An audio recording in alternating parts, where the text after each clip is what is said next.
Long ago, the people on Earth spoke one language. They were like a single family, understanding each other perfectly. They were nomads, traveling from place to place. But as time passed, they yearned to settle down in one place. They journeyed east until they reached a plain called Shinar. It was a fertile land, perfect for building their future. They decided to construct a city there, a symbol of their unity and strength.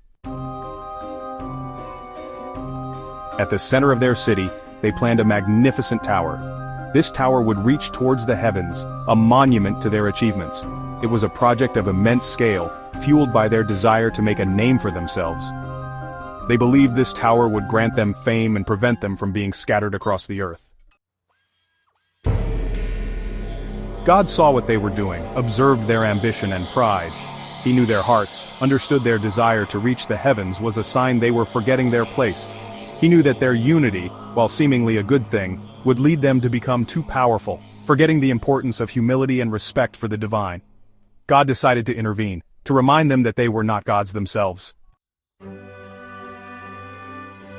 God disrupted their common language, creating a confusion of tongues. No longer could they understand one another. Their grand plans for the tower crumbled, the work ground to a halt, their shared dreams dissolving into the confusion. Unable to communicate, groups dispersed from Shinar, scattering across the earth. This is how God brought about the diversity of languages and cultures we see in the world today. It is a reminder of the importance of humility, and the dangers of unchecked ambition. The descendants of Shem, one of Noah's sons, maintained their lineage. Eventually, from this line came Terah and his son Abram, who would become known as Abraham, the father of many nations. But that is a story for another time.